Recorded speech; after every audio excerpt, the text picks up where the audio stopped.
Greetings all. This episode is a co-production of the Blank the Podcast Network, as the book we're discussing crosses over all the World of Darkness game lines. If you're unfamiliar with Mage and Werewolf in particular, we recommend checking out our sister podcasts, links to which can be found in the show notes. And now, on with the episode. This is Changeling the Podcast.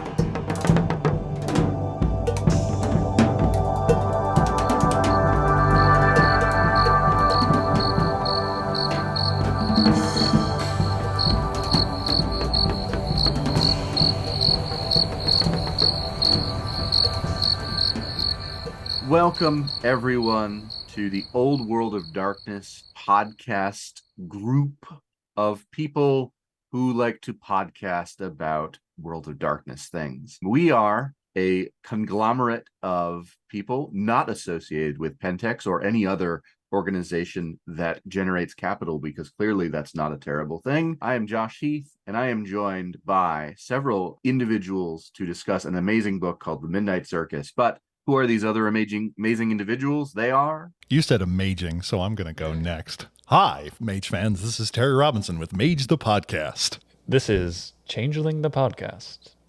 I can't do the theme music. There's also there's like crickets at the end of the theme music. The crickets are the part that always gets me. Sure. Yeah. That was Puka, I guess. Oh, yeah. I thought you were going to do your part with welcome to... sorry, this is Changeling the Podcast. Come for the glamour, stay for the vibes. I'm your host, Josh, and with us is your hosts, Puka, and the other ones who already said hi. Yes. Greetings. We didn't plan out a very good intro to this, so we're just kind of winging it. We're fixing it in post. Fantastic. That's what we all know as podcasters. That's the way to do it. So it's Josh Heath's the one editing, or is that Terry? Terry that has said he's making himself more work. So we're going to talk about The Midnight Circus. This is a World of Darkness source book that was written in 1996. The interesting thing for me about when The Midnight Circus came out is it really does capture everything about the World of Darkness up to that point, and seems to in some ways capture ideas and themes that were coming in later books in a way that I've always been impressed by. This is one of my favorite World of Darkness books, so I'm going to say that. I usually go through the credits. I want to note that I don't know who Rustin Quaid is, and I know Christopher Howard did a few other books, but I just looked at the author list for this and was like, I don't really know the work of these two folks too well. Chris Howard, at least, is very notable in Changeling. He's done several very dense, idea-rich Changeling books. Was this before he did any of those, though? No, so Noble's The Shining Host is referenced in this one, and I think that had come out just before. So it's very early Changeling. That makes sense. And there's some other, what they call grunt work in material from Satiros Brucato, Cynthia Summers, Rich Dansky, and Laura Norton. And I imagine it was, hey, let's ask the Mage, Wraith, and Cynthia. I don't know what Cynthia's focus was, but let's ask the focus people what their focus was in making sure we get these things right. I think Cynthia worked on Carnivàle. I could be wrong. So we're going to take this book from the top and go through it. So someone has the... Sherry Gets a Tattoo is the opening piece of fiction, and as a Mage fan, where traditionally we get 300 words from Kathy Ryan that starts en media res, and we never know where it goes, that is an excerpt from a 2,000-word piece that Kathy Ryan got. It was weird to have a story with a beginning, middle, and end. What occurs is Sherry and some friends are working at a carnival. They are joined by a fellow with some caprine qualities, I would say. And one day, his original circus comes to get him back. And what ensues is a festival of nightmares as bad thing after bad thing after bad thing happens. Goat Boy is retrieved.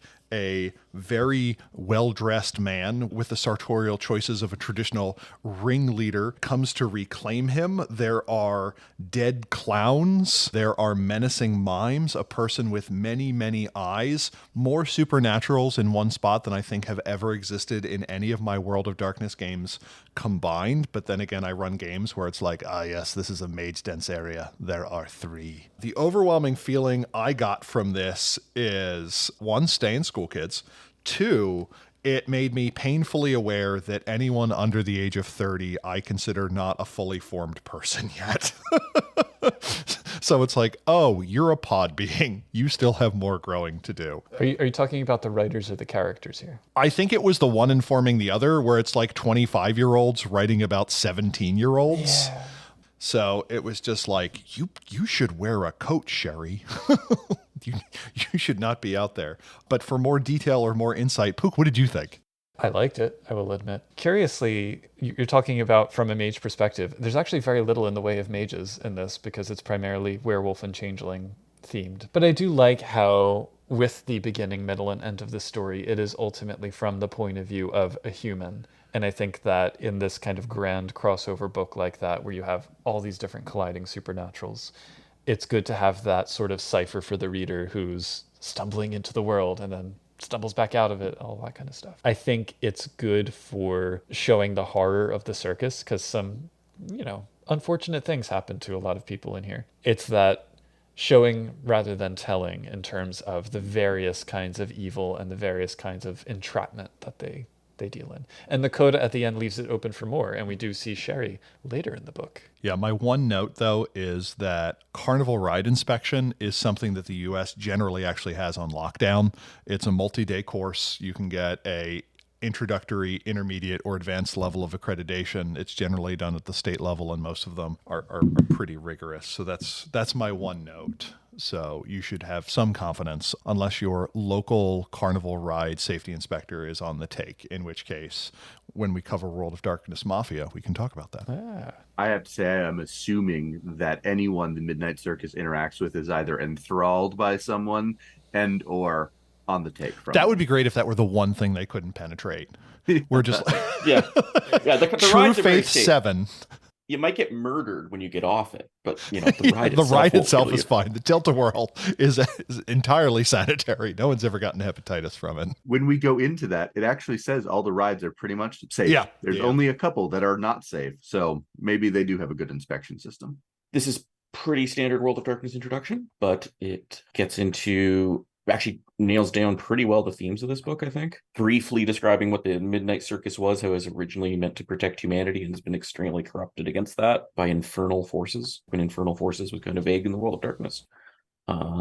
It's got themes of illusion and lies and masks and layers within layers. It'd be more effective for a fully crossover group, like one from each game line, one player character, but it also can be dealing with just one game line would work too. I find that interesting. It's focusing so much on being effective in dealing with the Midnight Circus as opposed to just exploring it. But yeah, the moods are discovery, recovery, and conflict, and the whole supposed to be for storytellers' eyes only for the most part. There's a little bit that would be you'd show to your players, but it's one of those like keep secret from your players. And then we have a whole bunch of media references here. Ray Bradbury has something wicked. This Way Comes, both movie and book. Other things like Freak, Killer Clowns from Outer Space, Sandman series, Last Unicorn. I'm a little bit confused how that fits in. A bunch of musical references, including things like Cirque du Soleil. I wouldn't call that even music. I think you should go see Cirque du Soleil. That might help you with this book. This is where Puka and I both learned about the Changelings as a band. Oh, that was so weird. So the Changelings are listed as one of the musical inspirations here, and I did some digging into them. They were based in Atlanta from 1995 to 2002, which corresponds to the original run of Changeling the Dreaming, and I have not really been able to find any concrete information of where they've been or what they've been doing for the last 20 years. But you've confirmed that the members were not, in fact, writers for Changeling the Dreaming? I have confirmed that, and they've been in other bands and stuff, so like I've looked on Discogs, I've seen their credits in different places, but yeah, as a band, like there's videos from their shows on YouTube. People have uploaded the albums. Interestingly, some of the albums were uploaded like 3 days ago before this recording. So it's all a little bit too serendipitous. So what I'm hearing is band did not exist last week and it's been retrocausality. I think this is like the resurgence, like the act of going through this book has brought them back out of the dreaming. This continues the trend of whenever Joshua and I are on a podcast, one of us saying retrocausality. So I'm pleased by that. Yes. Like, take a drink. And the funny thing about it is I don't remember the Changelings being referenced when I've read this book before until reading it this time. I don't know if that's a thing. It's just I don't think it was there last week. That's or at least a few weeks ago. Now appears. It now exists. We are Mandela affected. The only note I have in the introduction to add is my favorite piece of art is on page 17, which shows a evil clown and a bat and a bunch of other figures. And I just love everything about this piece of art for telling me a story. This piece of art is a banality trigger for me because of the no trespassing sign. There's a no trespassing sign, and this is a piece of Mike Chaney art, and it makes no sense because the N and the T are lined up. The O stops at the letter P, or what would probably be the letter A, and it is left aligned. So this would require somebody using the world's largest typewriter to bang out a left-aligned, inconsistently sized, no trespassing sign. I find it unsettling. I do like the bats, though, going into the Mage page. Well, it's unsettling, just like the Midnight Circus. Exactly, but it's not. I think it is intentionally unsettling, Terry. I think that was an intentional choice. I just wanted to mention, I guess in a lot of fantasy settings, there's this trope of like, you have this originally good kind of group or person or whatever, and in the act of binding and containing a cosmically evil thing, slowly becoming corrupted by it the longer you try to hold on it until you yourself become the evil thing. So there's elements of that which, combined with the other sort of mundane historical ways that people have perceived circuses, carnivals, the people who work at them, it's interesting to me how it's this liminal space, this dangerous sort of like operating outside of polite society space. And by hitching that to the idea of like, I think it's the defiler worm we find out later, it's kind of the apotheosis of those ideas. In Changeling terms, I would almost go so far as to say it's one of those fundamental nightmares that underlies human consciousness of that us versus them. It's almost like this toxic dream. And that's what it kind of represents. Appropriately amusing for the world of darkness of us, like circus / carnival being this fundamentally cosmic important thing. Yeah, precisely. You could argue with one of the most defining things about the world of darkness being the world of darkness as opposed to the carnival must always exist. Yeah. That, and with the theme of illusion, all I can think about is Arrested Development and illusion. Chapter 1 is entitled The History of the Circus. And I saw that this chapter was largely epistolary, so I was concerned. So I did what I always do when I'm not sure. I did some etymology. Circus usually refers to the tent containing the main ring. Circus simply means circle and refers to the first open circles that were used to show performances. And then later the open ring in a large tent through which light would come through, a la an oculus. Carnival, on the other hand, refers to some sort of civic or religious celebration and has kind of transformed into its modern incarnation with the Midway and such. Carnival may come from Carnivàle, meaning to remove the meat or to offer or to feast. We're not quite sure. A fair, on the other hand, is much larger and is generally an exhibition with the intent of showing skill in the U.S., usually at the county or the state level. I am a sucker for a good state fair. I went to Gen Con. Julia went to the Indiana State Fair, and I think she had more fun than me. She said it was the most fun thing in the world, and she didn't have to run Hunter. So, yeah. And then like 2 weeks later, we went to a county fair, and that was nice. I like the small child that was like, hey, that pig was bought by a butcher. I don't like where this is going. Oh, yeah, the lemonade carnies. We should do an episode on that sometime.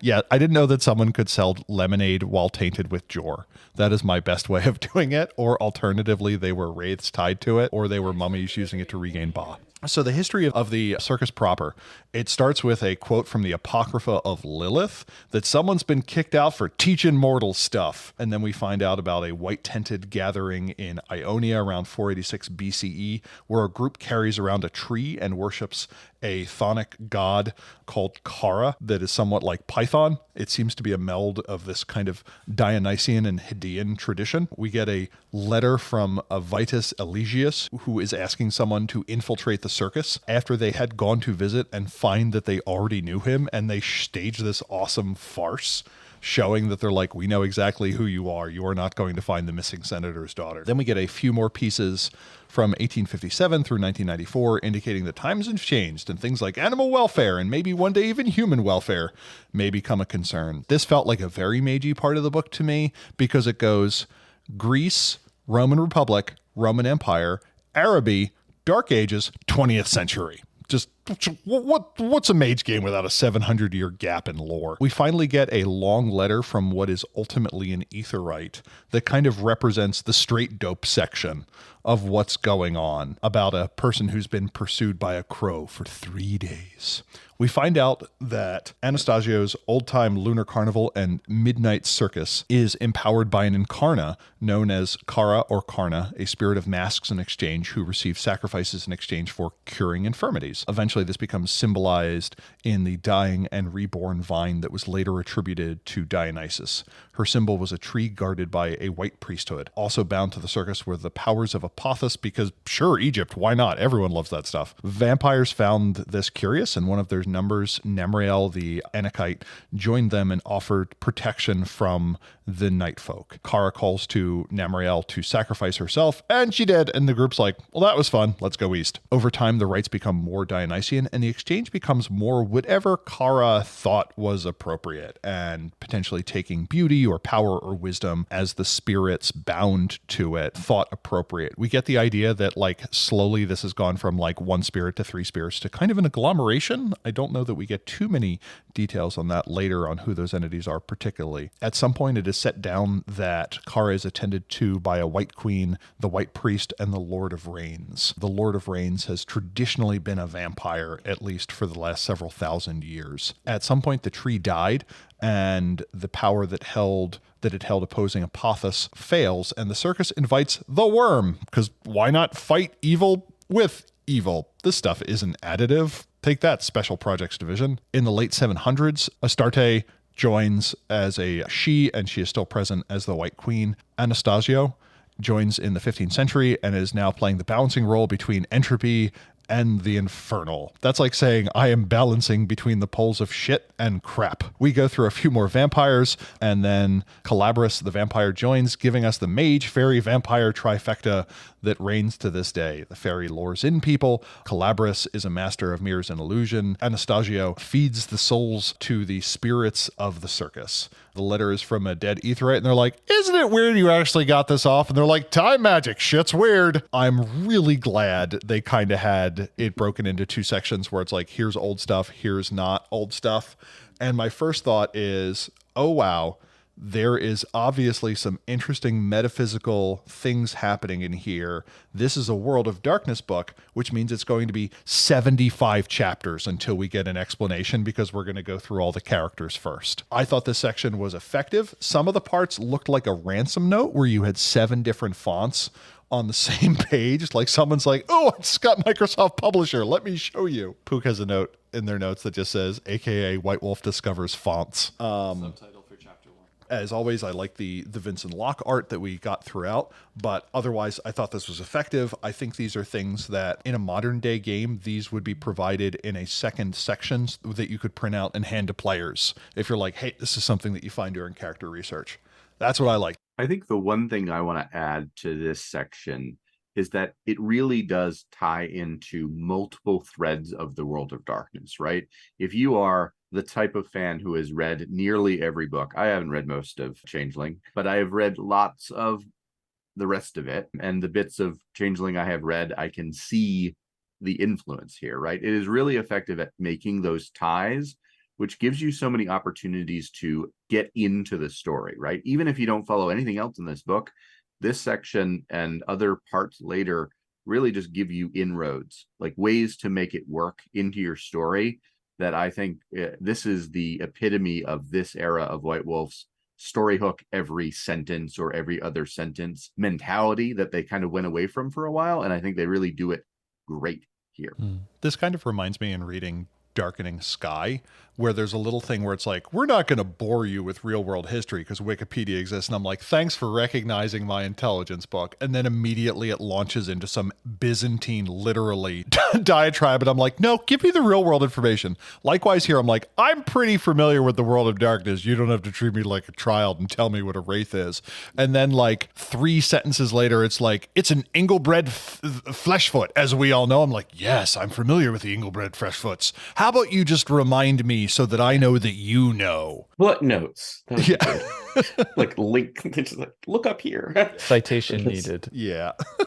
If you can get through this and you understand every reference, you win at the World of Darkness. We will make you a crown. Yeah, you could have read every book in the World of Darkness. Doesn't mean you can keep in your head. The reference to the Crimson Book of the Sidhe is certainly exercising my mind. I don't think that's something we've seen before or since. So, and in general, like because this was so early in Changeling, it's kind of feels a bit weird when they're bringing the Changeling stuff. It's like, oh yeah, that was in the first supplement of Changeling, and then never mentioned again. If I can say, kind of typical for Chris Howard. It's like, oh yeah, here's 10 million concepts which are here in this book that is 60 pages long, and we're never going to hear from them. Oh yeah, including his own books. He doesn't. Yeah.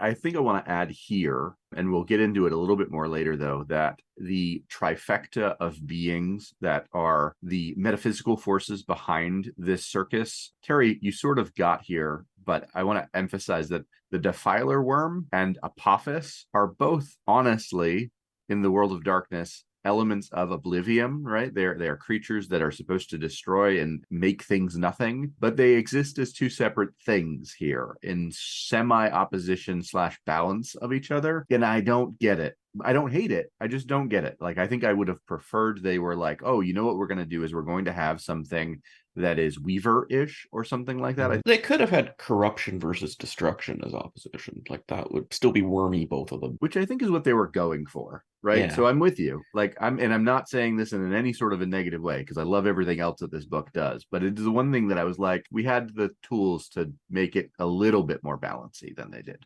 I did find it a little bit strange the way it was structured, because often, like, this section, somebody actually posted in our Discord how they liked that a lot of the storyteller characters have an agenda listed separate from image, role-playing notes, quote, etc. And there are little bits like that in the write-ups of these characters, but there's also like references to things that we're not going to learn about for 40 pages. So I do think if you are reading this book, you can read through this and enjoy it and be like, wow, these are cool characters, but understand that you may need to go back and read it again once you've actually read the rest. Anyway, so the circus is divided into 5 circles, ranging from the lowly freaks to the infernal trinity at the top. So these are the statted characters, or the mostly statted characters that we get. So the 5th circle is the lowliest of circus outcasts. Even most of the freaks look down on them. We have Dmitry Babinov, a Siberian Goral, who's basically a trained circus bear and enforcer with little free will left. The characters may manage to rescue him, and then he would be a powerful ally.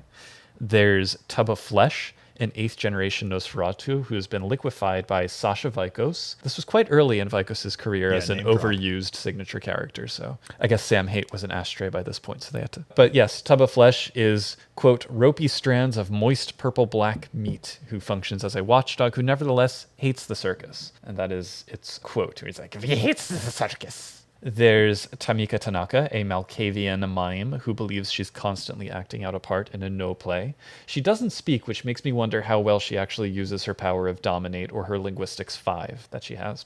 And she used to have a Toreador lover who died in the service of the circus, so she may turn against them. There's also Tattoo Tim, who's a nervous wreck that gives Bane tattoos to visitors, and Bill Billock, the cruel animal trainer whose days are numbered. So that's the 5th circle. The 4th circle is the largest one, so there's a bunch to get through in here. These are the rank and file performers. There's Aubry Dutet, the Bastet acrobat.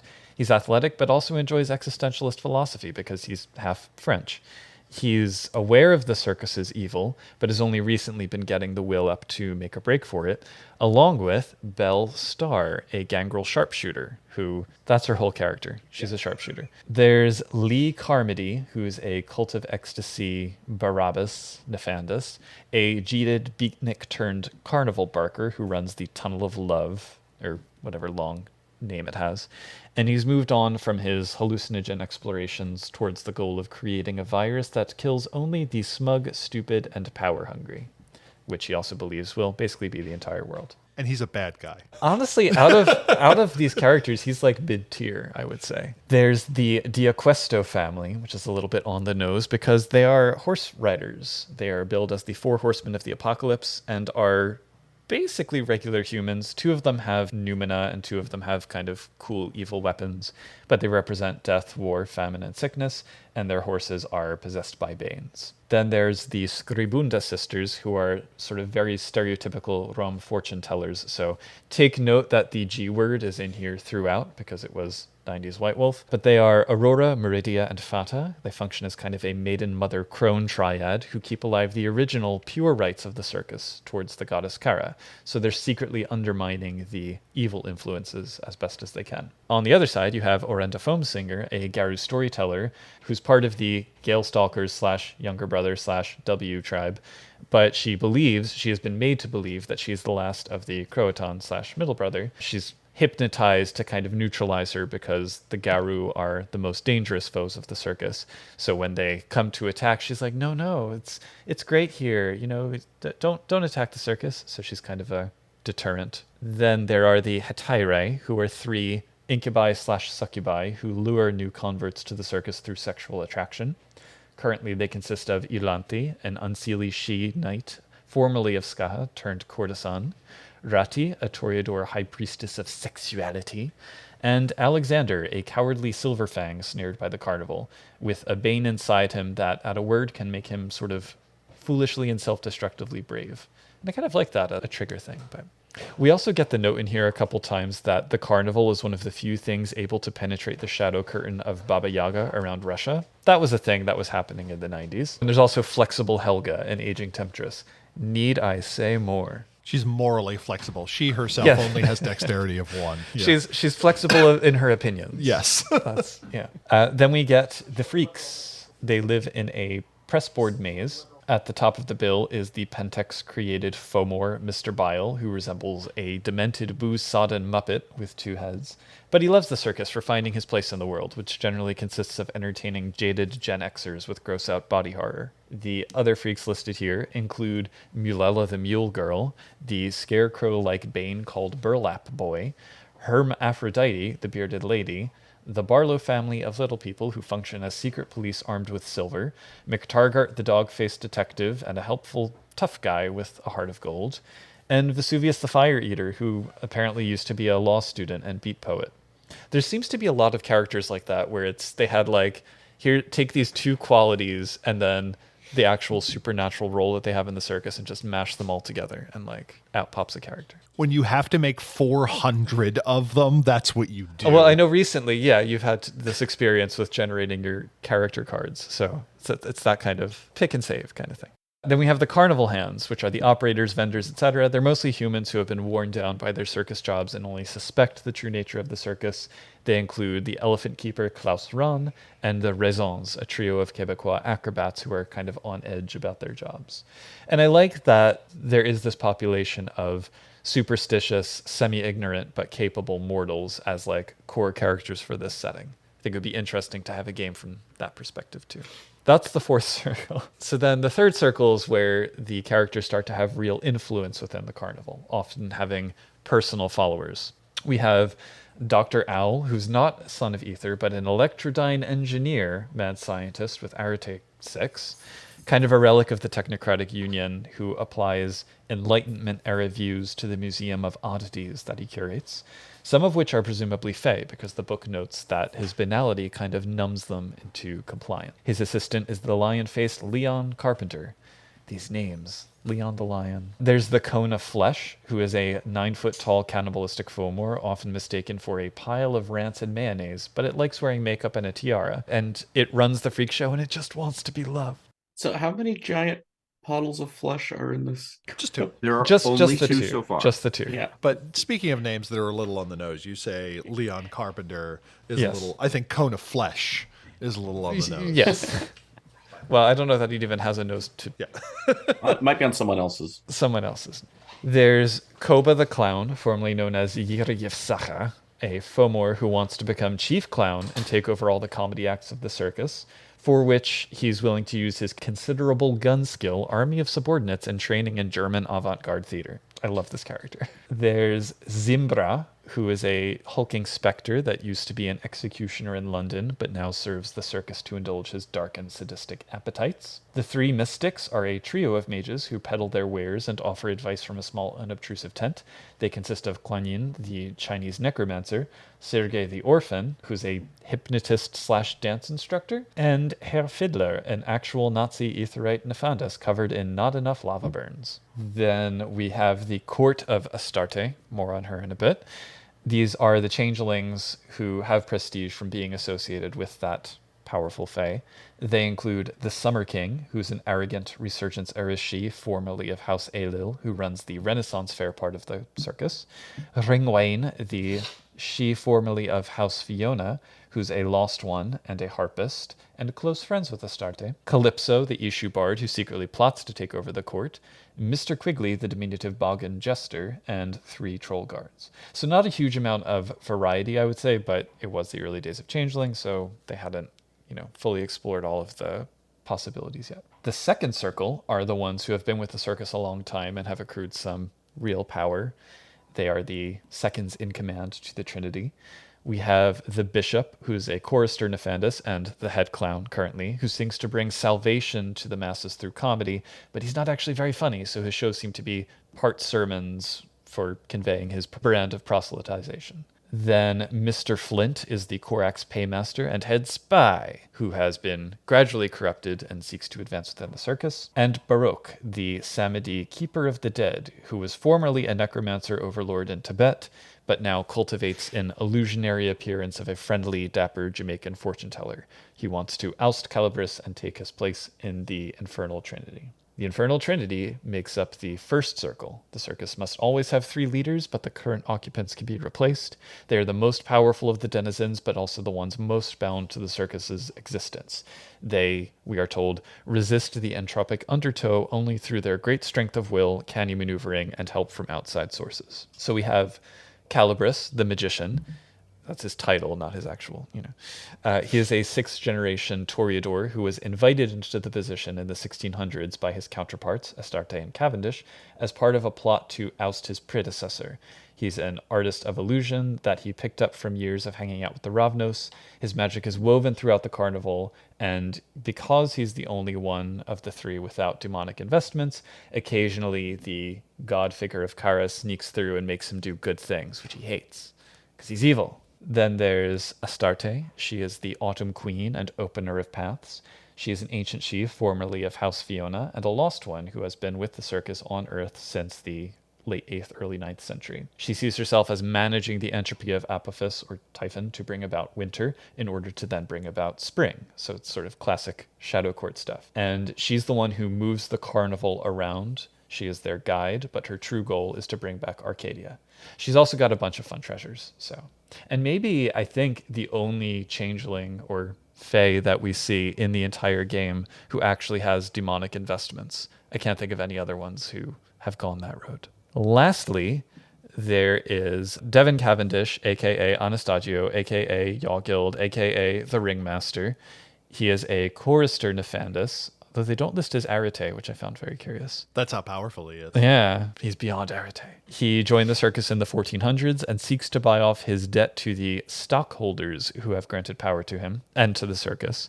He longs to become a dark incarno with his own circus, but until then he functions as a diplomat and showman who keeps his true power and motivations under wraps. So he's the one dealing in all of that sort of economy of soul traffic. He's also got the eye in his palm that controls minds and a watch that causes rapid aging, both of which we saw in the prologue fiction. So he's not that nice of a guy. And that's the characters. Any favorites? Or this is another one of the things where storyteller characters seemingly get to break like every rule. Yeah. And that's fine. That's how shit like this rolls, where it's like Devin Cavendish is now one of the oldest magi in existence that is still like out and walking around. But the thing that I liked is people have different motivations. There is internal cleavages. I would have appreciated a relationship map or something like that. So you have the organization of the circles, but also you would have the easy to convince, the hard to convince, the needy, the people who are only there for something, the people who are really have sold out or something like that. It talks about having a few kind of obvious fake freaks. That way, when people actually wind up seeing the cone of flesh or something like that, they're like, haha, he's just wearing a mayonnaise costume or something like that. He's been wearing it for quite a while. Yeah, there are some stereotypes in here, but there's enough deviations to keep me happy. Like Dr. Owl isn't a Barabbas. Not every mage in here is. They have their own motives. There's a lot of complex motives. There's a lot of different ins. There's a variety of corruptions, which I like. And reading through this felt like Chaos Factor, but fixed. Because when you read through Chaos Factor, it's like, these are all gross stereotypes of all of these groups, and they're all ridiculously powerful. But here, there's this layer of variety and nuance that I really appreciated. And again, this whole chapter was part of that test of, oh, so you think you know the world of darkness. And it's like, okay, I know all these things. Legacy, Peacock, I have no concept of what that is at all. These are some very potent characters. If nothing else, this is an amazing resource when you done need a character. For sure. Yeah, I do think, I mean, this is a 90s White Wolf book, so there are things that you really shouldn't bring into your game. It would be easy to fix it, and you wouldn't break anything about the book by doing it. On the fly, fixing a few things at your table, you're good. If you get rid of the genocide, everything breaks. They're still horrible people, right? And they would be terrible people. Like, keeping the Nazi in, I think, is okay. They're a villain, right? But, like, the Romani thing is the first one that pops up. But there's a few other things where you're like, I'd change some of this, but you could still have those characters. Yeah, the badness is not load-bearing. Yeah. Here's the thing with the stereotypes in this book, too. They are the ones I usually rail about in every other White Wolf book that I read, right? I think they make sense here in this circus, right? Because the circus traditionally is a place where people are intentionally stereotyped, right? Yeah. They are intentionally stereotyped. They are dehumanized for people's entertainment, right?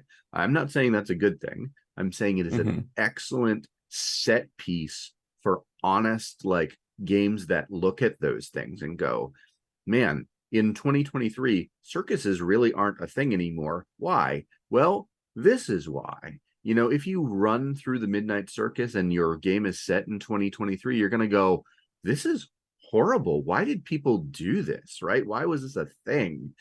And I think it's an excellent opportunity to really go, yes, but these are also people, right? Every one of these characters has motivations that makes them deep and interesting, and when they are a stereotype, there is an immediate like undercut of that stereotype that happens immediately in the write-up, where you're like, oh, okay, this isn't just the immediate stereotype that this character is portraying. They are a real person who is portraying that stereotype. And I look at this and I go, this is exactly what White Wolf thought they were doing with every other book, but here they actually got it. Yeah, one little nitpick, like, there are circuses in 2023. There's a lot of them, actually, and they've been coming back. Are they having the horrible animal cruelty? Some are, actually, but some are not. You can definitely bring it in and be like, yeah, this is the worst reflection of things that are bad in the real world. And I think it even works better now with that. But yeah, the kind of the phenomenon of the circus is kind of deconstructed.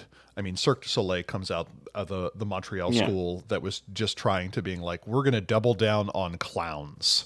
And somehow we got Cirque du Soleil out the other end of it. And you have roving animal acts, which are frequently recovered or convalescing animals or something like that. So we've kind of figured out a way to break out the individual components.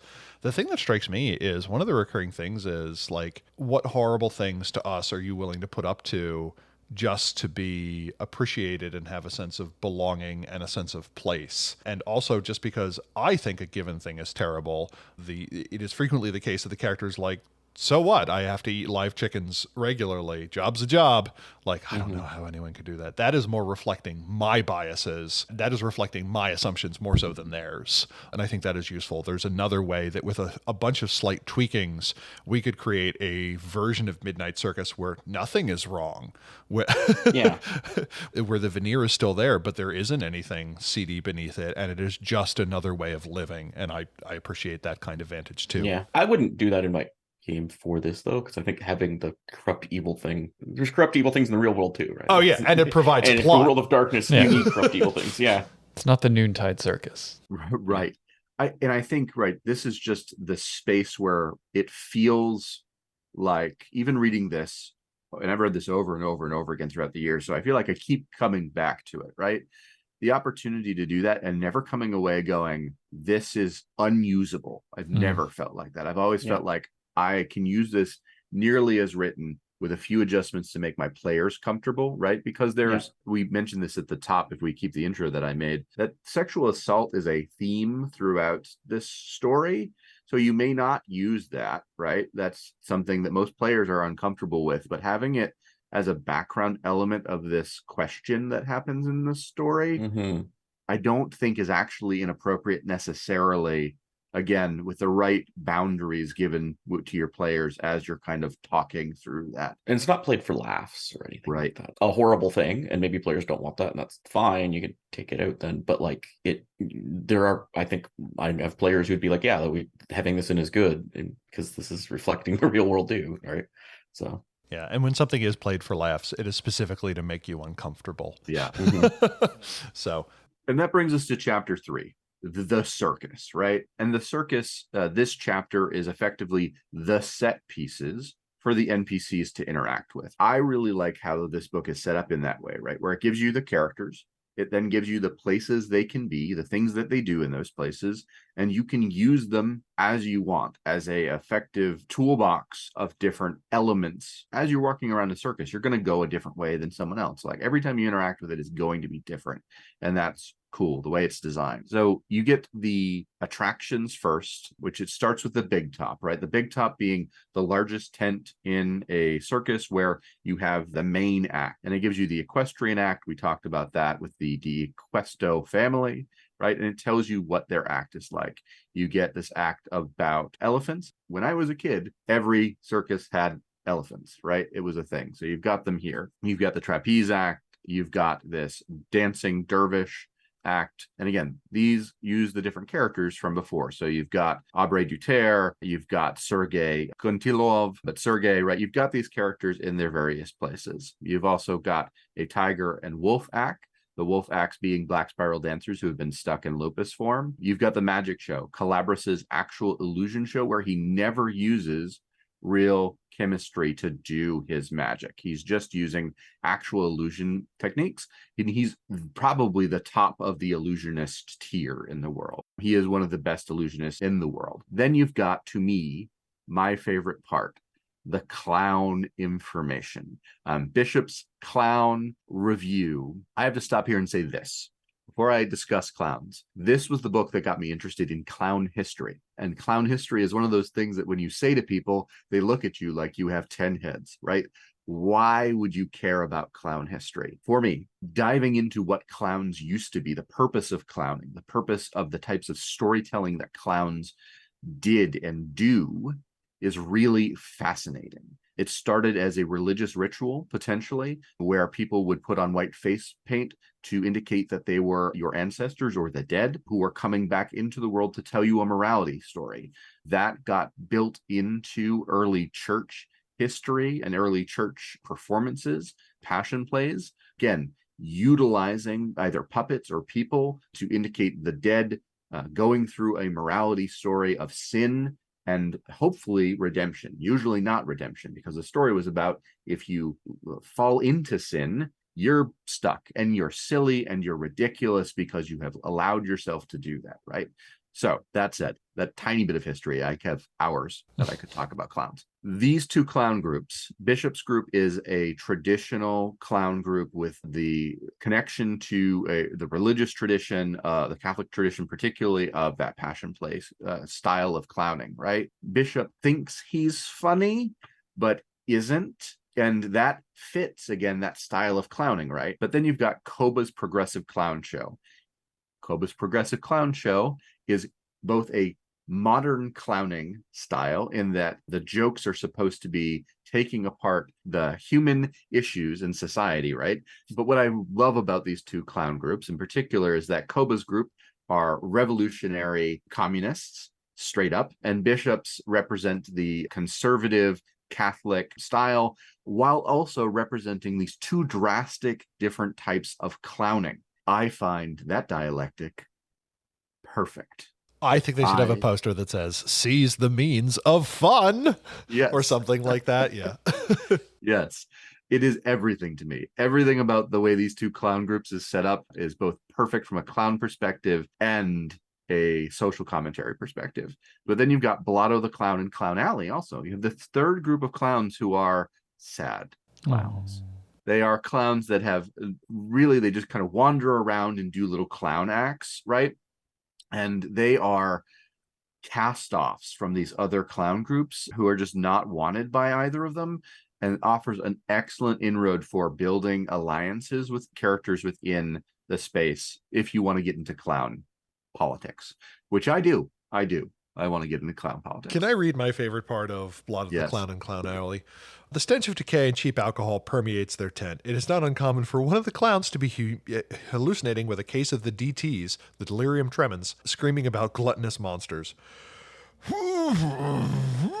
One of the most unnerving sights is seeing the faceless men of Clown Alley applying the grease paint and creating their faces. This isn't an inn. Like, frequently there is a spectrum of these people are beyond saving and you will see them die and that will get you to rise to action. These are people who are too far.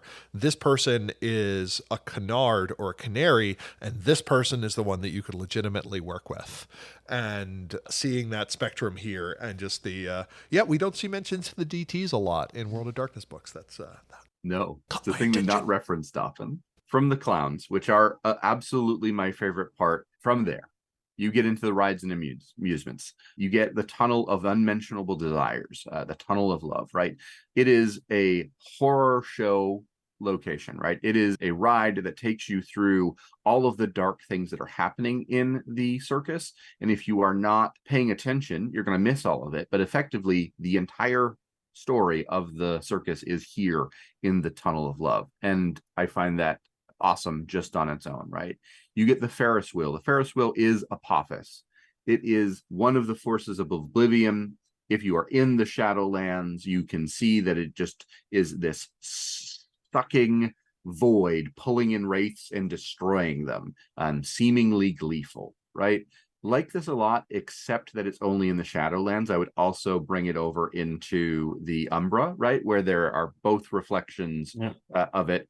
So everybody can get there. Yeah, right? I definitely want a Changeling thing. I mean, it's the Ferris wheel, the iron wheel, like that should definitely have a Changeling implication. Oh man, is that an association to Changelings like Death to the Ferris wheel? Only the cold. Yeah, there should be something, I think. Yeah, I don't think we've ever specifically come across it, but why not? Yeah. Then you've got the Mirror Palace. Xanadu's Mirror Palace is a mirror maze, right? That you would have in every sort of carnival or circus or amusement park, right? The Hall of Mirrors, though, has several really important story hook sections, right? And one of the vampires that used to be part of the Infernal Trinity is locked in a mirror here.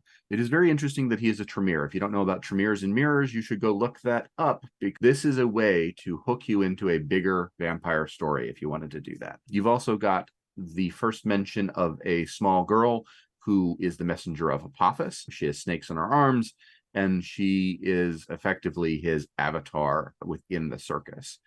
You have the merry-go-round, which doesn't necessarily have to be anything evil unless you want it to break apart and start attacking people with the various beasts that are part of it. Arcadia, which has nothing to do with changelings, except when it does.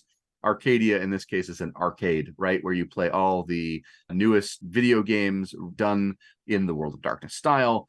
There's a very interesting one that I'm going to talk about for just a second, Kill Wolf.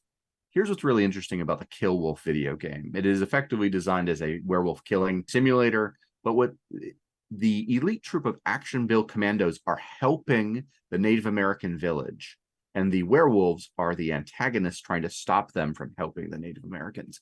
That is an interesting twist of the trope that you would see with a lot of like Western themed video games. And I like how that is done as a really like, we're not setting this up to be as stereotypical as you think it is, but it allows you like a little bit of like social commentary as well on there. You've got the minor divertisements. This word is supposed to mean like diversion and entertainments. It's a portmanteau or squishing together of those words. I don't know. But most of these are not evil, right? They're just rides that are fine, especially the kids ones. Those are fine. Nothing's harmful about those at all. Currently nothing harmful. Currently nothing, yes. The Queen's Own Theater and Puppet Show, which is part of the Renaissance Fair, and that acts as the backdrop for everything that's happening with Astarte and the Changeling group. What I really love here are the performances, with one that is not worm-infested, right? The one is the princess who loves the moon, and it's supposed to be a reference to Astarte here. I'm also thinking there's a great werewolf story hook there, where is there a reference or a connection between Luna and Astarte here that would be interesting to dive into? There's the Museum of Oddities, where Alexander from the intro story is here, as well as a mermaid who is a real mermaid, Seraphim, who is a Chimmerling who was pulled out of the Umbra into the real world, a Sphinx who is an actual Sphinx who works like an actual Sphinx does, and then you have a Harpy and this Mehen, a python who is intelligent and seems to like to eat things around the circus.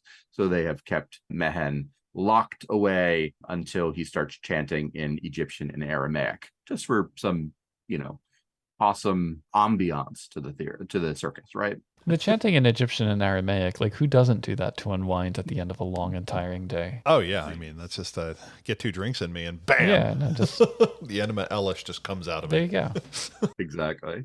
Then you've got description of Freak City and just kind of how that location is built and designed. The Mystics tents, we talked about the Mystics before. There are 3 of them. They share a tent, right? And at times that tent can be a safe haven for wraiths. And at other times, it's just weird and evil in other ways. So exciting things can happen in the Mystics tent. You have Fortuna's Wheel, which is a gambling location. It is money goes to charities, of course, but actually it's a way for Cavendish to get souls. He uses to both keep himself just without fully selling his soul to any of the individuals, any of the beings who run the circus, as well as do evil things because he likes to do evil things and take souls from people, right? And then it has Semiramis, this guy's loft, right? It's a brothel. It's got Pee Wee Herman as the brothel owner. I would not use this location. This is the one place I'm like, I don't need this. But if you want Pee Wee Herman to be a weirdo in your circus, you can do that. And also, moment of silence for the recent death of Paul Rubin. Yes.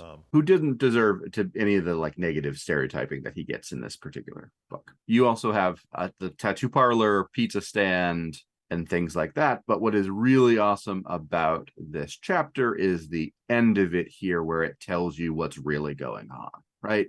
It describes the metaphysical nature of the carnival. It talks about the glamour veil that sort of kind of prevents people from remembering everything that happens here, even while they're selling parts of their soul off, right? It describes to me, and I think we'll talk about this more. Maybe we'll talk about this together, guys. We'll talk about the barbs, snares, and investments in a moment. And then it tells you about Kara and what Kara's capabilities and abilities are, as well as the transportation of the circus. So there's a lot going on in this chapter. I know I ran through it. Any thoughts before we talk about barbs, snares, and that? Giuseppe's pizza stand is not all it seems. It's just one of those lines that you have to take a moment to kind of appreciate. Josh, that's very pizza stand, though. Yeah. The pizza stand carries the dark curse. You're like, yeah, so does everything else here. Have you literally never been to a carnival midway?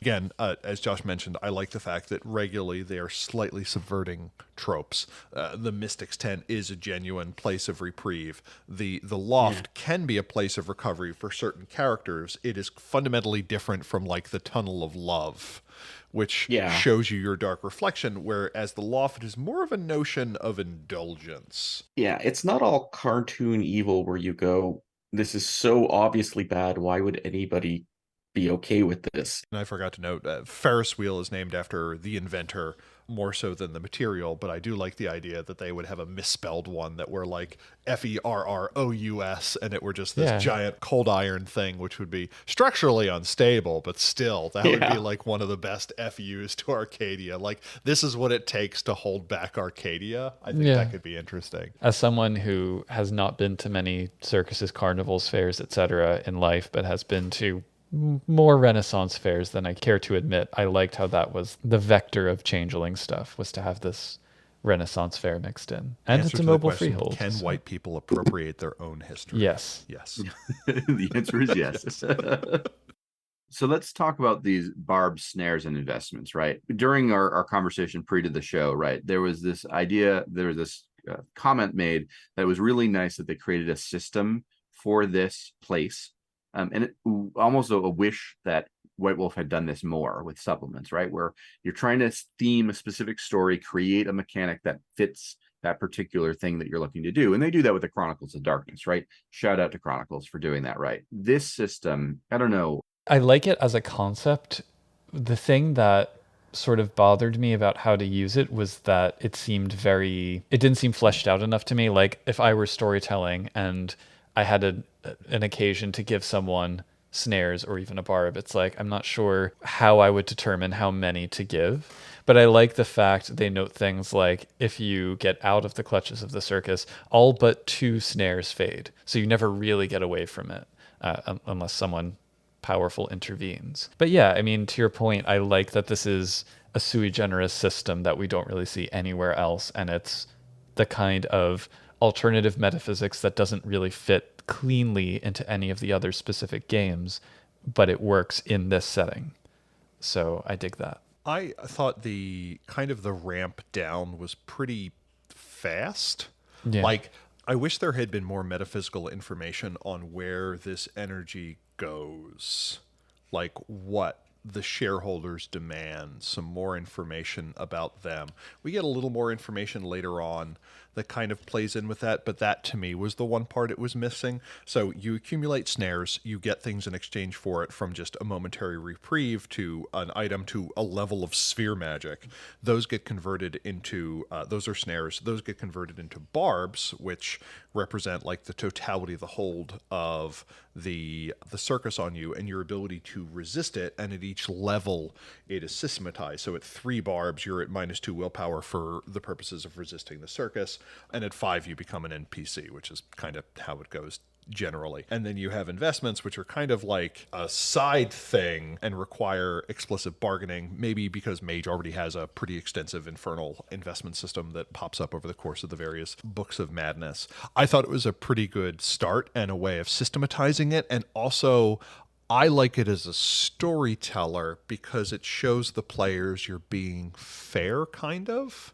Like, no one likes to find out that they've accidentally lost their soul. Like, we've encountered the asshat adversarial storyteller. So, but when the storyteller says, okay, this is using this new system, please add snares and barbs to your character sheet. As you accumulate them, this is generally going to happen. You won't always know what causes it, but I'm also perfectly comfortable with there being a little bit of bleed between player and character, because assuming you have a supernatural character that is in any way canny, they would probably notice some subtle changes in attitude to be like, the circus is kind of getting its hooks in me, but maybe I'm just starting to enjoy myself. And it gives that knob for the table to dial in how they want to portray corruption.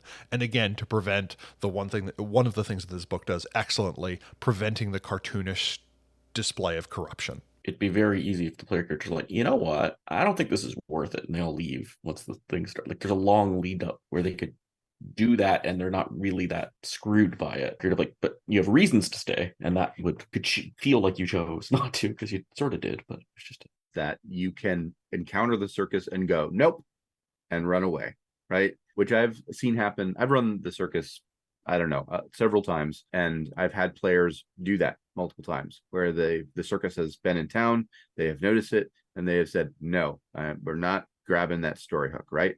but I kept it occurring so that they would know, like, this is a thing, and I'm giving you a bus ticket. You don't have to get on the bus, but this is a thing that is happening that you get to decide if you're going to interact with, and if you don't, it is going to continue its corrupting cycle around the universe. The other thing I thought was interesting is that last section called Circus Transportation, where it talks about how Astarte has the power to, through the Glamour Veil, to move it around. This answers two things. One of the problems I have systematically with things like this is, how has the people running this not simply accumulated enough botches to have this fall apart, which is the natural result of any extended action in the World of Darkness? And it says, well, we have this sui generis piece of magic, both with and without a K, to explain it. But also it says, traverses the various realms.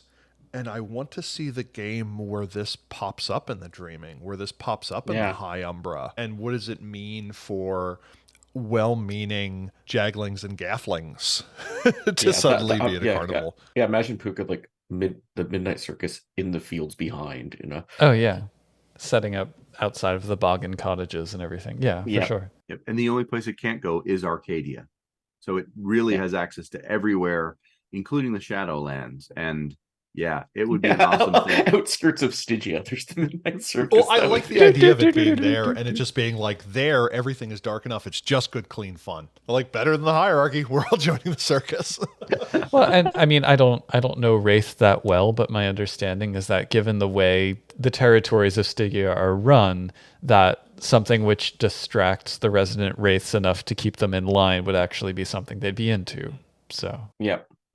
So that brings us to chapter 4, Bread and Circuses. So chapter 4, Bread and Circuses, which is the crossover focused section, I'd say, or focused on what this means for each of the games. I have this little bugbear and all the crossover rules in World of Darkness where they call it power levels, where I'm just like, we don't need this rule. It's making all the powers across the games when they interact with each other work like some vampire disciplines do with each other, where you compare like an art versus a sphere rank versus a discipline level versus the rank of your werewolf, because gifts don't really have levels that way. It's a little bit helpful. In general, like all the games have more crossover with mortals as a rules. So I think that generally works pretty well, I find. So they focus so much on these and I'm always like, I don't need it. But then we get into the specific rules for each game. And I think this is actually pretty helpful. Yeah, Vampire, it's like, well, there's nothing really special about Vampire for this here. For Garu, it gets into the Trinity implications, where this is a mix of wild and worm energies with very little Weaver, which I thought kind of neat. I'm not as big a werewolf expert as the other Josh here, but by any stretch. But it says the Gauntlet's always 4. The Magi, it has interesting, the quintessence is tainted by entropy, and it gets a snare for every 2 points quintessence they draw. In Mage, I want more rules like that, where they've talked about it, and I feel like this is something when else you could agree or disagree. The other Mage people know about Mage here, but I find that's a thing that was an earlier in Mage, where it's like drawing quintessence of certain heavily aspected sources can have effects on you. Seems to have dropped over the game, but I like that personally. And then it's like some effect. It's not the consensus here. Also, Paradox is less. So there's basically almost no vulgar with witnesses unless the Carnivàle members deliberately make it so what counts as vulgar and coincidental with certain effects are different than it would be. Entropy and time is easier, but correspondence is harder. We get into Wraith rules, where it's almost like a pseudo maelstrom, like a heavy shower versus a maelstrom's hurricane. And then the Kithane, this is the fact that it's so early. So some of the stuff I wouldn't apply into C20 now for sure. I'm confused what's talking about chimerical reality versus the near dreaming, but it does get into how one of them shifted. And it seems like you could sort of pick out what's changed there by it, how it changed the local chimera. And it gets into like the deep metaphysical stuff. So there's a defiler worm, there's the infernal, which again, if we're talking about new things, that would have very different meanings in World of Darkness post Demon of the Fallen. This is well before that. And then the Path of Kara, which is the god incarna that I think they made up for this game. Yes, for this book. They did. Yeah, they did. Yeah, I searched, I looked. Yes. Yeah. She's still the sort of not completely corrupted and sort of a little bit of a balance. And the fact that this is a lost one freehold, which I guess actually I was wondering before, like, is there such a thing as a moving freehold? Here's a teleporting moving freehold. It's a giant lost one freehold, which, if you know what lost world freeholds are in Changeling, should just tell you everything else aside, don't go there. Like, that would be terrifying. I liked how impressively phoned in the plot hooks were. Oh my god, the Yes. Changeling ones. They're like, Vampire, a vampire mime attacks. Okay, I'll give you that. Werewolf, a bane attacks. Okay. Wraith, a specter attacks. Like, you're like, okay, got it. Well, the Noted. Changeling one, it says the circus may be some sort of lost one freehold, and it's like you just told me that. That's not a story hook. That is a piece of the description you just gave me. But I do like the description of how it kind of tears across the metaphysical fabric of the world of darkness. And if nothing else, it tells you, like, I've always said that I like metaplot because it gives you binocular vision by showing you how a setting can change. It gives movement, and that makes it easier to resolve the thing. Having this book saying, hey, this is how it tears through the dreaming, this is what it looks like in the underworld, gives me an idea as a storyteller when I'm creating my own thing to have these weird metaphysical knots, and the game says it's okay. I do find it funny. Rules wise, it's basically this, like the effect it looks like in Changeling and in the Dreaming would be as if you had a powerful marauder wandering around. yeah, It's about the same effect. yeah. And in the opening chapter where it's like, yeah, you could customize it. You could just make this a whole bunch of marauders. And I'm like, done. It's a mage book now. But as per the question of Kara, they mentioned that Kara may also have been Karna, and that is a recognized Roman deity, god of Masks. Is it masks? door hinges. Door hinges. Oh, right, because it's Karda Karna. Right, Yeah. right. Here's an interesting thing, too, for Vampire 5th Edition fans. I think whomever wrote Karna in Beckett's diary and then Tremere? Yes. Got it. Pretty sure they did so as an intentional reference to this book. If you look at it, there's some really subtle reasons why I think that is true. But knowing some of the writers and their interest area, I think it was an intentional choice. Deeply buried Easter eggs. Yep. Sometimes the eggs hatch. One thing that I actually really liked in this chapter, which there's a lot of little throwaway moments that would be nice if they were all kind of collated somewhere, but the fact that the all vulgar magic counts as coincidental can be suppressed by the denizens of the circus. That's a story hook right there, because suddenly, like, it's that vector of power that you don't expect as a mage. You're like, all right, I can fire off fireballs. It's like, oh, no, they can. You can't. I like the idea of there being dark forces that are feeding off of humanity, but their ultimate goal is not to tear down the gauntlet and to cross over. It's not another Cult of Cthulhu thing. It is this dark wound that is kind of moving around. Like, it is this mobile call practically. Yeah, it's not a thing that you have to stop or else the world will change. It's a thing that is part of the world, and if you want to stop it, you will change the world by stopping it. I would like a little bit more information if I'm using this in a mage game. Like, they have technocracy hooks here or there. What prevents us from just like firebombing this from space? Is it the fact that they don't know about it? Is it the veil that even when, like, I like the idea that someone calls in the technocracy and they look through it and the glamour veil hits them and Chemistry 7 hits them and they just see a regular Carnivàle and they're like, there it is. And it turns out to be like an unlicensed hot dog vendor or something like that. And we're like, we did good work today, boys. Yeah. Yep. The one last bit that I want to pull out and just mention, if you are using Demon the Fallen, having Apophis be an Earthbound works, right? You can totally swap that in, and it is a totally valid thing. It doesn't change Apophis as an entity here much at all, and I think that would be really cool. And one of the rules we get in Devil's Due is an Earthbound doesn't need to just be bound to an object. They can be bound to a place. So I like the idea that this mix of the Glamour Veil, Astarte's magic, allows the whole place to be the reliquary of Apophis. Yeah. So much cool stuff if you want to go there. And you don't have to, because this is a 1996 book. They didn't even think about Demon the Fallen as a thing for several more years. So this whole makes me go, I would just updating it for like the 20th anniversary line would be amazing. It wouldn't take much, but it would be like, I think, like, for my table, I don't need someone else to do that. I could do that quite easily, but that gets us into chapter 5, which is the Wasteland. So I am on record saying that I do not like White Wolf Chronicle book pieces 99.9% of the time, right? Often because they kind of railroad you into a thing, right? And it's not really an effective thing that echoes character actions causing changes in the world, right? And it's very hard to do that in a pre-written module for World of Darkness, I think. This is one of the few books that I think gets it right, because what it does is it says, this is a timeline. In the timeline, these things will occur unless your players do a thing to stop, prevent, or adjust it. Most of these things happen in ways that it is impossible for the players to get to everything. And they are happening separate enough that if the players are unaware of these bits and pieces, will still cause the entire event to occur, regardless of if they are actively trying to fight against it. They can still stop it, right? It's possible, but it would take a lot of work and being in a lot of different places, and I don't see characters really pulling that off in the time frame that they have. For me, I think that is the way to do, or one of the ways to do a chronicle design for the World of Darkness that works. Create a set, create a timeline of things that will occur, let the players try to interact, and you have the NPCs have motivations and they want to do things, and it's, if the players come in and mess with it, you can actually figure out, well, it's pretty obvious what they do at that, the NPC would do at that point, or at least you can decide. And it does so in this set piece of a place that does not exist in New York. This is one of the few times they created a fake place in a place to set a story in the World of Darkness. Usually they use real places.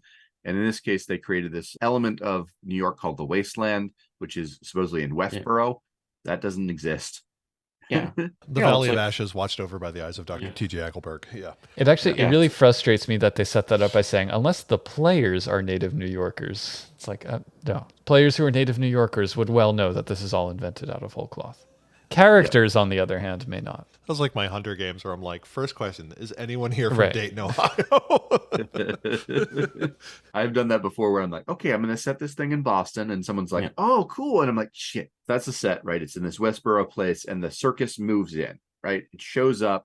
There is this Rod Leitner show. He is effectively a conservative radio host who is a technocrat, Barabbas also, who becomes aware of the circus, right? And that's kind of like a background element, bits and pieces that players might hear about things happen. All of the characters from the opening story come back. They are characters here that you can interact with, including Lord Riverthrush and Sherry. And I don't know that I really want to say much more about the actual plot of this, except that it gives you, again, it gives you everything from the World of Darkness, different options, including a very interesting side story about vampires wanting to have a child that I really like the way they've written this, even though I probably wouldn't run it. I look at it and go, okay, you actually wrote this in a way that was fairly sensitive to the topic that you were writing about. To me, that's what this book does really well, is present things that other World of Darkness books try and do well. And this one actually hits the mark, tells you a humanizing street level story that also isn't street level really quickly, right? You can get into super deep metaphysics with this, but if you're looking for something that presents itself as street level, this is a really good story for doing that. So other thoughts from you guys on the adventure here? Page 100 is a crime against templating. But points for the idea. Yeah. Page 101 has some amazing evocative art by Andrew Ritchie, who illustrates the rest of this chapter, and I don't recall their work anywhere else. And it is wonderful. It is evocative. I like the idea, though, that you could kind of set this anywhere if without much work. The Rod Leitner show was an interesting phenomenon to me. I almost wanted to turn it into like a Greek chorus. Yes. Or alternatively, Lynn Thickpeg's character from The Warriors? Just kind of this voice out there threatening people and giving little outside facts. Kind of like we get the introductory piece in the history where the clowns reproduce the very mission that the senator's representative is there to do. I would love that. Just that menacing thing of Rod Leitner announcing things your characters have done that they thought they did in secrecy, kind of in this veiled sermon style. I liked it. And the vampire thing that you mentioned, I was like, oh, that's that. It's heavy, right? Yeah. But it's not, as far as I can read, and I kept going over this going, am I missing a bit here? They don't finish the story. No. And they don't really finish most of the story bits they kind of set up here. And again, for me, I look at that and go, as a storyteller, thank you. You're giving me acts 1, 2, and 3 of a 4-act thing. And then I get to build Act 4. And it's just another thing where it's like, hey, we have done the homework to go a little bit deeper than you expected us to. We have inverted this character archetype. We haven't completely suborned it, but we have shown how with just a little bit of work, you can make everything vastly more interesting. I think it does that well. And I agree. I like timeline-based ones, which is one of the reasons I do like Chaos Factor, except for the weird part where you have to go to Amon Jordan in the middle of it, and people will shoot at you with high-powered rifles. Anyway, Mage's a podcast for more information. I agree with Josh's picture in general of it. I do think the Tessa storyline started with Pukabu, like the mechanics of it hurt my brain from an even 1E changeling perspective. It makes no sense, but... It was kind of like, I mean, all of the stuff about Wasteland and Westboro, you could do all of this without the circus, and you would still have all of these like story hooks and things specific to that place that are compelling in and of themselves. It's interesting to see one collision of all the supernatural stuff in the World of Darkness meet with another collision of all the supernatural stuff, and what happens when those two things themselves collide. There was occasionally a little bit of like reader whiplash because there's the, what's his name, Old One Eye, who's like, yeah, he's Pentex, but he's just kind of like this guy who's like, yeah, Pentex. And then the next character right up is, I think, the two twins who are hollow bags of skin filled with thousands of Black Widow spiders. So to go from one to the other is a little like... Here's some random mage, not very powerful, not a big deal. You know, they only have Irritate 7. They have like... like the one who lives in a bungalow on the beach doing like tarot cards for pocket money, and she's like a dream speaker master. You're like, oh, all right. I did also like the Experiment 4 because it's one of my favorite Kate Bush songs. I was waiting for the Kate Bush reference, yeah. And if you haven't seen the video, I saw the video very late at night by myself, and it was terrifying, but it has a very young Hugh Laurie. What brings us to the appendix? Does anyone have thoughts on the appendix? I thought we were going to get a system on Thysis. Thysis was a situation where it's like it's another situation where White Wolf introduces me to a word I haven't heard of before. I go look it up, and then I get very confused as to how White Wolf's using the word. It basically refers to a phenomenon whereby time seems to flow weirdly, where you can get a furious amount done in a short period of time, where suddenly you find that your acquaintances have been long dead. I would have liked a system for it. It talks about the importance of there being kind of turnover in that who is in the Carnivàle is going to regularly change. Yeah, or just more description to... I don't know how to fill in those gaps. That's one problem. Yeah. It's the kind of thing which I feel like should have been talked about earlier on when describing the mood of the book, rather than given like its own capital letter term and separate section in a different chapter. The previous chapter, the way those characters are set up and just kind of set across as avatars in the world, gives me an idea of a very stylized kind of game, which I am not opposed to. And then this ending section made it almost feel as if the circus was more magical realist than anything. Yeah. Well, I mean, it like throws it. You were talking about, oh, this is one of the oldest mages. I'm like, well, it talks right on the last page, just throw away almost, oh yeah, everybody's basically immortal who's a member of the circus. It's like, that would have should have been highlighted more early in the book. Yeah. I could see why they waited, because otherwise it reframes everything to go in, knowing that all these characters are kind of immortal archetypes. And then you kind of have to explain that notion to it. And again, it kind of pre-stylizes how it is. And if someone can exclude that fact and run it, and it's perfectly fine. But if they hear up front that these characters are essentially immortal, I could see how that could change. Here's the thing that I have done that it doesn't say in the text, but I've always taken it as subtext for this, is that the Carnivàle or the Midnight Circus also exists outside of time, right? It is not linear. It is not kept within a linear structure, right?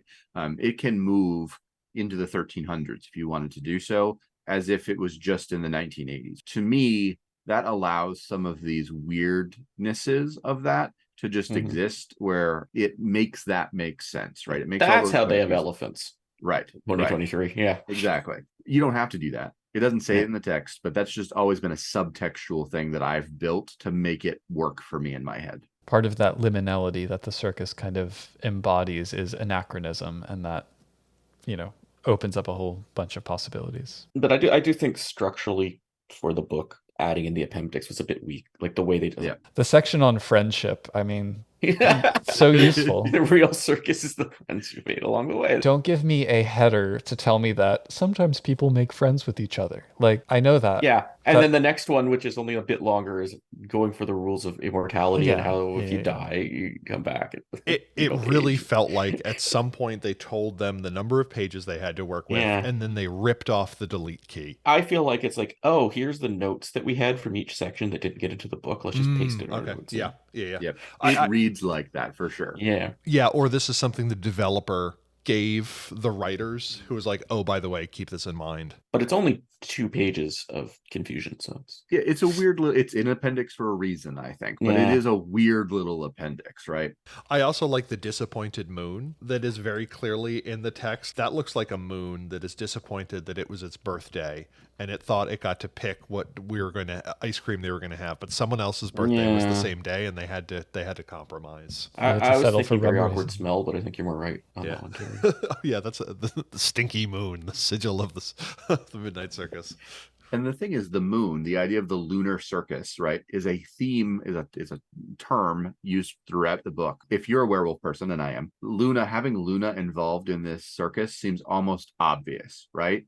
And having Kara be connected to Luna seems like a very easy link them two together in some way. Maybe that Kara is an avatar of Luna of some form or another. There's a thing so much in this book that you can just go take a one step into your particular game line to really latch it to so many other things. Does Luna have any dark incarnate? Not as written in any of the books that I've read. Okay, because I would love to see this as the lost incarnate of Luna. Well, I'm feeling like it fits even better. It feels almost more exalted Luna than werewolf Luna, but Well, maybe the circus has been around long enough to be in the universe where exalted is the prehistory. I do like the idea that the two connections we have are Autochthonia and the Midnight Circus. Oh my god! Yeah, I'm gonna run some other game that's not connected to World of Darkness and Northern and just still bring in the Midnight Circus. That would be so. It does actually exist in the Infernals. Get that in Adversaries of the Righteous, and it's shitty. See my Pain in the Dice episode for more. So let's go around, Robin, and just say final thoughts on the book, and then we'll wrap everything up. I'm going to start with Joshua. Do you want to give your... Did not expect to like this book. I'm like, oh, it's crossover. I'll go through it. I have not read it before. I'd sort of heard about it. I'm going to be using this in my next World of Darkness Chronicle. This is amazing. Even the like you're saying, I don't like story hooks. I probably wouldn't use that story hook, but if I was running in that area in New York, I might. There's little bits to fix. It is a 1996 White Wolf book, but of the 1996 White Wolf books, it's right at the top. And I absolutely love this book. So this to me shows the power of World of Darkness, because I think it is one of the only games that could run it, because it can go in so many directions that if this were powered by the apocalypse, you would have to pick a lane. If this were Forged in the Dark, you would have to pick a lane. If this were Paragon, you would have to pick a lane. And it doesn't. It can be very messy and move back and forth. This feels like the earliest precursor echo of the Chronicles of Darkness in the World of Darkness. I look at this and you can see where things like the Contagion Chronicles and stuff came from, from Reed somehow. It does variations on themes very elegantly. There's a lot of directions it can go. If I had a criticism, it would be that if you were to take this in toto, this is a town of 20,000 people, seemingly.